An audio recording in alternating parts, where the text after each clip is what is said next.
CBMania.com. I'm your host, Victoria. We're here at the New York Comic Con, bringing you the latest in video games, comic books, and anime. Come check it out. I'm Victoria for CBMania.com, here with Jedi Jesse. Hi. Say hi. Hi. And how are you? Are you guys having fun? Yeah, he said he's having fun. Are you having fun? Are you here with your dad? Yeah. Yeah. Who's your favorite cartoon character of all time?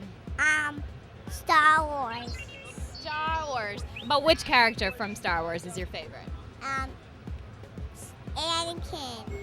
Huh? Anakin. Did you take a nap today? Yes.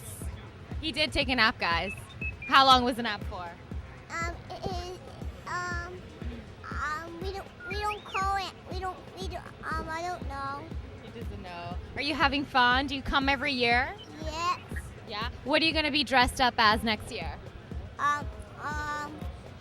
Spider-Man, because I like to be Spider-Man. Spider-Man? Yeah. Guys, he's going to be Spider-Man next year. Very nice. Thanks for talking to me. You're welcome. Have fun. Can I marry you when you grow up? Yes. Yeah. Thank you.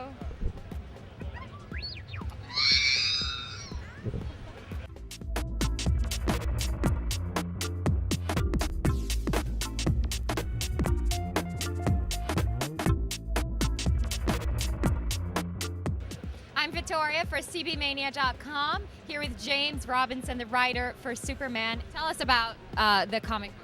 Well, Superman, as you know, has been the star of his own book for 40 or 50 years. That's about to change. He's leaving his own book for a year, and I will be writing the adventures of Mon-El, who's another well-known DC character, the Guardian, and various others, as they are trying to fill the void that Superman leaving Metropolis and Earth would create in the world, in the DC world.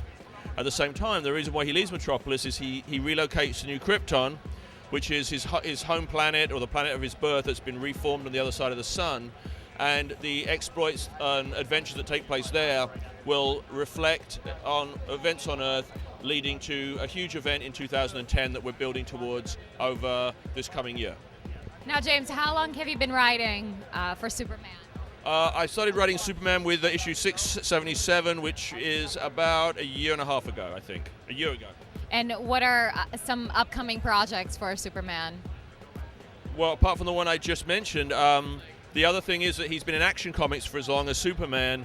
He'll be leaving that book too, and another writer, Greg Rucka, will be doing the adventures of Nightwing and Flamebird, who are sort of the Kryptonian Batman and Robin, as they go about their adventures, which also will be part of the chess pieces building towards this big event in 2010.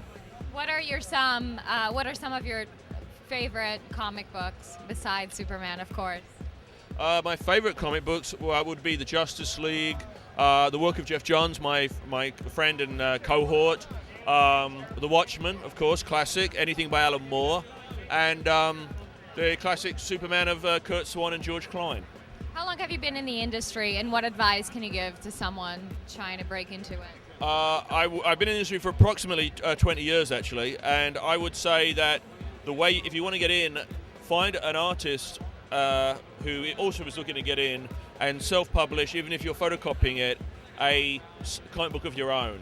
Because if you're a writer especially, if you're an artist, that's fine. You can show someone a portfolio and maybe get work.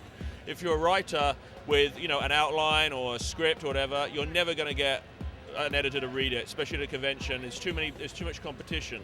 If they have a comic book where they can see how you can handle narrative, how you can communicate with an artist, you're ahead of the game. So that's what I would say is try and, even if you're using a photocopier, to do like 10 copies or something, do that instead. Thank you so much. Thank you.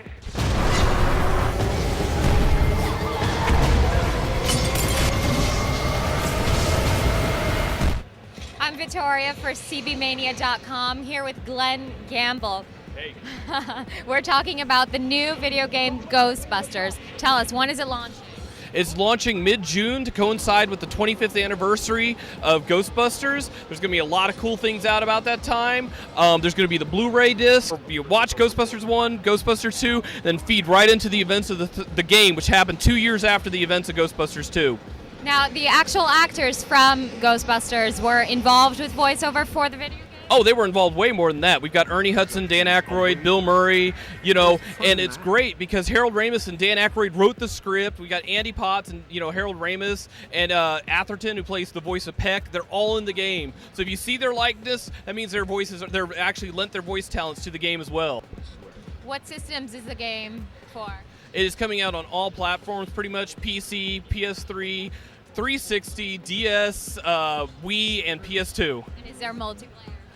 We do have multiplayer, and that's about all I can say about it at this time. But it is cool. It is distinctly Ghostbusters, and I wish to God I could tell you more about it. Thank you so much. No problem. It's been great. I'd like to give a shout-out to all the guys at Terminal Reality who've been putting in heart and soul to this game. How long did it take to develop? We've been working on this game for over 2.5 years, and it's got an absolutely obscene physics engine to back it up. It's great. It's like we've got characters who will use the physics objects in the environment as weapons. They'll form them up as golems and stomp around after you. It's truly terrifying when you got the first golem running after you. Have you played it yourself a lot? Oh, I play it almost every week. It's crazy. I've played it probably more than your average consumer would, and I still love to play the game. It really draws you in. It makes you feel like another Ghostbuster, which is the whole idea of the game. You want to be the next Ghostbuster. You're the rookie. You get hired on by Egon as the experimental weapons technician. Sounds good on paper till you realize none of the other Ghostbusters are stupid enough to strap the experiments onto their back. Thank you so much. I look forward to playing it. Thank you, and I hope you enjoy it.